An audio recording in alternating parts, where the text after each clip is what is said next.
now? I don't. Maybe I have to. Oh, video. Okay. Yeah, you're perfect. Yeah, yeah. The signal is good. It's showing up clear and it's Uh-huh. good lighting, and it looks, yeah, the signal is good. Perfect. We're good to go here. Welcome, Alka. So I'm gonna be interviewing you. You're gonna be doing most of the talking. Talk as much as possible to get the content out of you for a chapter in World Civility book. We've already established your global initiative, which is Love You Fitness, and your initiative is based on fitness, civility, and you are the expert in it. But I'd like you to say it and brag a bit. Don't feel like it's bragging, but you have to say it so our readers know who you are, because you are this person and you're a very low-key person and don't like to self-promote. I know that you do so much. You're so amazing. You're doing so many things around the globe, locally, and online, with your books and your association with amazing people like Les Brown. But I'd like you to share a bit of that and what you do with your studio and with coaching and mentoring your clients, and speak from and just personally speaking, as if you're just speaking to me, which is what we're doing, having a conversation. Alka, tell me a little bit of who you are and what you do. So Raymond, perfect. Thank you. So my name is Alka Sharma, and I'm the founder, CEO of Alcus Total Fitness. Now, we are a boutique lifestyle fitness studio that's based in Thornhill, and we are a hidden gem. And not many people know about the studio, but they're starting to get to know about the studio. So truly, Raymond, we really take pride in empowerment and empowering women to take control of their health and fitness, because fitness, as we know, is our #1 priority that we must never take for granted. So it's my mission, and I'm so truly excited. What ignites me, that fuel, is to really help women to really conquer their health and getting them to know that one aspect of training doesn't matter what it is that you're involved in. It could be, say, for example, kickboxing, which for me, I started with kickboxing and I just evolved. So over time with fitness, you have to evolve. Amazing. Now, what is your passion? What drives you? So my passion, it's huge. I have so many, and that's what makes us interesting, knowing that the passions that we have. So for me, when I first started my journey, I lacked, I had weight challenges, I lacked self-confidence, self-esteem that most of us do.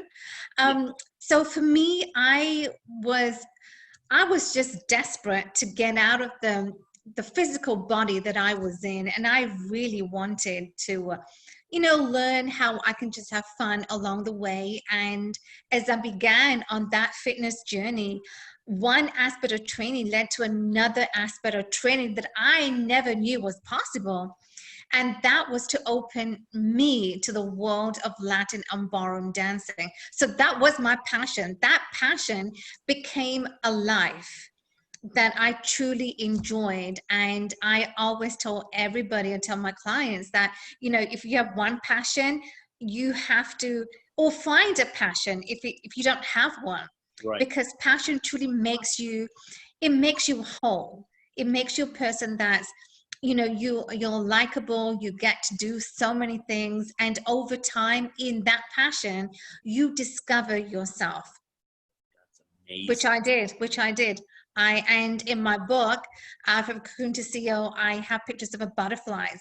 The butterfly symbolizes, to me, it was freedom. It gave me freedom. Dance gave me the freedom, which, I just came out of a broken marriage. It gave me the freedom to fly, that I could soar. I could do whatever I wanted. And that was my life. That was my mission. Wow. And how did you convert your passion into a message? Because that's not it's two different things. How do you use your passion to fuel and be the driving force behind the message, because you are the messenger and you have a message. Yes, absolutely. And that is so beautiful. I love how you said that. So absolutely. And, you know, I've always, throughout my journey, I've, you know, when I first started out to where I was, you know, I struggled with weight, the self-confidence and all those issues that came along with that. I've physically not been in the right place. I'm physically not wanted to do anything because of that. I began to soul search, and I did a lot of soul searching, Raymond, which is what makes me the messenger, because I've done the work. I'm a proven story that you put a lot of hard work in the sense of finding yourself, you got to do a lot of soul searching, and you got to do a lot of self-discovery before you become the person you are today. And had I not done the soul searching, maybe I might not be doing what I'm doing today. But because I had done the hard work, and that's why I always tell everyone, especially, you know, women who are in my situation, who are going through a similar situation, is to say, you know what, you got to do the hard work. You got to do a lot of soul searching. You got to do, and you know, when I say soul searching, maybe I can just break it down, is that, you know, you have to find who is the woman today? Who is the woman that I want to become? And who is that? So once you begin to break it down, which I had, you know, I was breaking down and finding out, okay, what needs to be done. So throughout my whole journey, and especially after, when I began on that fitness journey, the first time I actually walked into a gym was pretty much, it was a daunting experience. And a part of me said, oh no, I don't belong here because of all these fit body people. But then another part of me said, Alka, wait a minute. Didn't you say you wanted to change your world, your life around? And so I began to listen to that voice. And there comes a time, Raymond, where, you know, most of us just give up and we say, oh my God, you know, I'm not going to do that today. I just don't want to do that. But I began to listen to that voice, and I just kept going and going, and I just never gave up. So my messenger, to be a messenger today for this message, is to never give up. It doesn't matter what you're struggling with. It doesn't matter what you're going through. It doesn't matter what you go through in life. You just have to pick yourself up and dust it off and just keep going. Phenomenal. You are truly driven and motivated. But were you always that way? Yes, sir. I was always that way, because, you know, without having, never having a passion, never having that drive, never having the goal that you set for yourself, you know, because each and every one of us as entrepreneurs, as we know, we have to set levels. We have to keep reaching above to what we've already set. And once we begin to set those past that goal, we have to surpass the next one. And so I've always been driven and focused in whatever it is that I wanted. And that trait, actually, I take after my father, because he is a phenomenal man and I just love him. And that trait that I see in my father, I've gotten that from him. So I've always been passionate. I've always had this full force. Doesn't matter what it is that I want, I always go after it. And that's what makes an entrepreneur successful, is to know whatever it is that you want, you go for it. And you never second guess yourself, because then that does not make you a whole person. To become whole, to become successful, is to know your mission, your trajectory, your path that you're on, to make that possible, to make it your mission to go after that and do it as well as you can. And my next question was going to be, who inspires you the most? And you just said it. Can you elaborate more on your relationship with your dad, or what you really admire most about him and how he influenced you? Yes, indeed. So my father, he's always been the biggest force in my life. He's always got the world. He's got worldly wisdom, and with the wisdom, he's always taught me so much, in the sense that, go after what you want. Never sort of say no. Never second guess yourself, for whatever it is that you want. You make it your mission, you work hard, and you make that. So seeing my father, who's really sort of, he's actually self-made, and I admire all those traits. And as entrepreneurs, we have to, we do become self-made. So in a sense, self-made is that we know whatever it is that we're on, we know the mission that we're on, we know what it is that we're here to serve, and that is the greater world. So when you and we both know that globally we're impacting the world, that's no greater feat, right? Because that is huge, and that is something that we need to be proud of. So for me, I'm very proud of where I am, because had it not been for my father, who really encouraged me every step of the way to go for that, go do what you want, I'm here for you, and I'm here for my clients, and I'm here for women who really don't know where to start when it comes to their fitness journey. Women who don't know how to get the help if they're going through similar situations. I'm the one to say that, I'm the message, because I've lived that, and I'm here to help you along that way. Yes, let's go into that. You are the owner and CEO of Alcus Total Fitness. It's a open gym, but primarily women.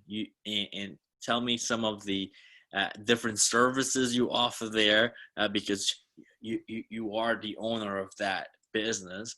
Mm-hmm. And tell me about the services, and then what inspired you to actually go into having a boutique studio rather than a full-fledged massive studio that's open. Right. So yeah, the target audience is women, and so we focus on women, empowerment. The studio is actually smaller class size, but we focus big on results. So that is the message: smaller class size, whereby the women, when they come in, they might feel ashamed, because because of they might think that they're huge in terms of their size, but and it's a non-judgmental zone. So, and the reason, Raymond, why I chose it to be a boutique studio is because I know my journey. When I first plucked the courage to walk into a corporate gym, I know the daunting experience that I faced. And when I had this vision to open a studio, was a boutique studio, because I know, it's smaller class size, the environment is beautiful, it's friendly, the ambience is great. And so for me to be on this path to open my studio now, the dream that became a reality, was based off my journey. And when I first plucked the courage to walk into the gym, it was a daunting experience. So any woman who pretty much is self-conscious in how she looks, Yes. we don't judge you, because you should never have to do that. So instead, we embrace you and welcome you to be a part of this community. Amazing. And what are some of the different routines or exercise that's offered there? Right. You know what? We have a wide variety of classes ranging from yoga, Zumba, TRX, Pilates, restorative yoga, aerial yoga. So we have 3 different kinds of yoga. If you're passionate about yoga, then yeah, we have all different kinds. But I wanted to make it a studio that has all the modalities, that you don't have to go downtown, uptown. I just wanted to be a central hub that we have all the modalities. So those are the services. And then we have coaching, 30-minute coaching. When clients first come in, I will sit down with them and formulate a plan of action, so that, we keep you on track of your goals. You have a phenomenal story, Alka. You came from broken relationship, new country, struggle, and your self-made success story, not only for yourself financially, but to give back to other women and people in your community. You are a community leader and influencer. but collaborating with the World Civility Presidential Club, now you've gone global with your initiative. And this is basically taking the message into a mission, which you have already done. And we are actually, this is us creating a global movement. Mm-hmm. And so Yes. share on that, on your global initiative. It will be amazing. Yeah, absolutely. So, you know, so for my movement, the Love Your Fitness campaign, you know, everything starts from loving you. We have to love ourselves before we can love our friends, before we can love the community and the greater world. And there's no bigger feat than impacting and loving the people around the globe. And so for me, the Love Your Fitness campaign pretty much stemmed from, you know, how basic of my story, and to know that doesn't matter what path you're on, the Love Your Fitness is a huge part of our lives. And, you know, and I always tell people, that my clients, that body weight fitness, you could just do that anywhere. Yes. You could do it at home, at a park, and you know, anywhere, abroad. If you're on a holiday, you can do body weight exercise are phenomenal. And so for this Love Your Fitness campaign, I was solely focused on body weight exercises, because it is so instrumental to know how your body works, to know the mechanics of your body, how it moves. And you know, the mechanics is truly quite amazing. And I was sharing with the client that is truly quite amazing once we begin to tap in and seeing how the mechanics of the body really works, how it's structured.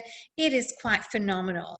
And so this movement, I'm really very passionate about, you know, where it can go. Yes, and you're working and actually developing communities in developing in low-income communities, some rural communities, farm area in developing countries, which are hard to reach. People don't even go there in some of these communities, much less they have no idea how to access a gym, because with all the weights and facilities, it's usually in the cities, the large cities and the towns in these developing countries. And now with COVID, it's actually, even if you're in a rich country, if you have a gym in your apartment building, you're kind of, you're lucky. you can't even access that unless you have a personal gym in your house, which not every single person have. And now this is, now your initiative is now relevant to every single individual to stay fit mentally and physically. Yes. And how you can do that around your house, and share a little bit on the you've created a teacher's manual. Mm-hmm. That's for schools, and children can actually start practicing body weight fitness from a very young age. Oh yeah. Oh yes. Yeah. Mm-hmm. So And do you know what? I was just reading about you know, calisthenics. Now, calisthenics pretty much stems from, it's a combination of strength training and cardio. So calisthenics is really a fantastic, it's a, you know, so for example, you could, like, you do bear crawling, you do the basic like pull-ups and push-ups. All those are calisthenics moves. And now when we see, say, athletes, for example, gymnasts, they have low body fat, they are lean, but they are strong. And that comes from calisthenics exercises. So pretty much you can do that. You could do that anywhere. So when we start kids, as we're going to practice when they are young, to do bear crawling, to do like the normal basic strengthening moves that you can pretty much do with, say, a plyometric style moves, which is like a lot of jump element that comes into it. It is quite phenomenal. So the point that you just made, Raymond, about you know, mental fitness, because mental fitness, pretty much that's where it starts from. So it's a discipline that you have to have. So when you're looking to, like, say, transforming yourself physically, you have to have that mental fitness, and the mental fitness comes from having the discipline to knowing, okay, I'm going to do, say, from 10 reps, I'm going to push to and enhance to, say, 20 reps. That is mental fitness. How are you adhering to that training, that grueling? Oh my gosh, when you say, oh my gosh, I can't do it anymore, that is mental fitness. That's mental toughness. Do you have that? So mental fitness is the first and foremost. That starts when you're young. Obviously, you're more adaptable, you're more pliable when you're, say, 5, 6, and then starts your journey to going and leveling up on your exercises. So mental fitness is the first and foremost. But I love calisthenics because it is phenomenal. That, you know, it really helps you to improve strengthening, so your upper body, lower body, but also combined with cardio element. That's really, really amazing. Now, how does civility brings value to fitness? So absolutely. So civility is homegrown, and so when we are civil, what we mean by that is, how are we reacting to people? How are we reacting to ourselves first and foremost? How are we reacting to ourselves? Are we kind to ourselves? Are we showing love to ourselves?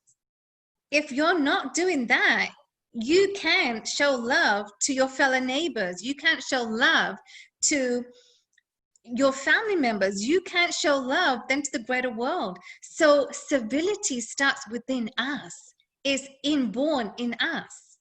Then only are we able and capable of serving the greater world. So civility to me, Raymond, is about being civil and kind and loving to ourselves. Is civil and is humanitarian. Are we serving humanity to the greatest? Are we loving our fellow colleagues? Are we loving people in general? So civility and then fitness do go hand in hand, because if you're not kind and loving to yourself, you're not going to have the greater impact or the results physically. Wow, that's really good.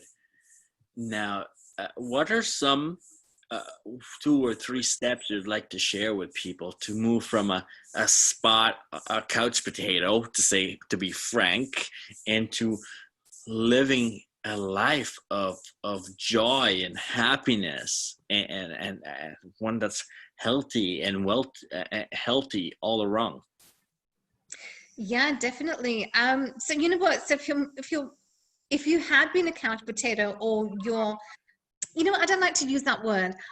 So if you've been sedentary and you are lagging in, and you're thinking to yourself, because you know what, it starts with, okay, thinking, okay, you know, you're thinking, you're saying, okay, you know what, I want to get out, maybe just go for a walk, if not for a run, because running is the next step from walking, and then, you know, you're jogging.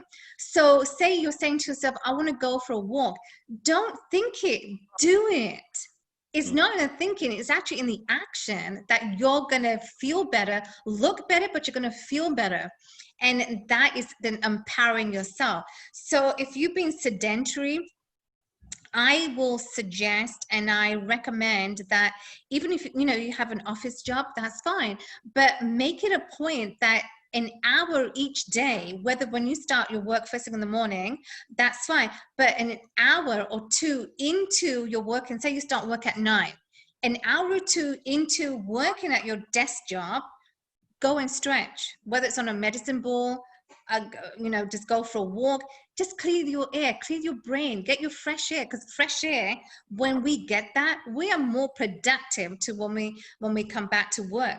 So I will always recommend to have breaks, 2 breaks, 1 in the morning, 1 in the afternoon. Just go stretch, just, you know, get some fresh air. If you want to go outside, get some fresh air. So that is the first thing, is don't think it, do it. Make it a plan, because you know what, trust me, because I've done this. When you do it once, then you're going to say, oh, I'm loving this, that, you know, you're going to make it a plan, so that then make it a plan for the week that you stick to it. Because when you stick to it, that's when you see your true results. Repetition, Yes. amazing. That's amazing. Any quote, any famous quote that you love or you live by, or a quote that you want to share that you use a lot, that's your own or somebody else's? Yes. You know what? Never say never. Always live by, make it your mission. Exercise is a victory, and fitness is a journey. It's not a destination. Exercise is a Exercise and fitness is a journey. It's not a destination. got it. So we must never think that, okay, we've accomplished one thing, like for example, you've lost the weight, fantastic.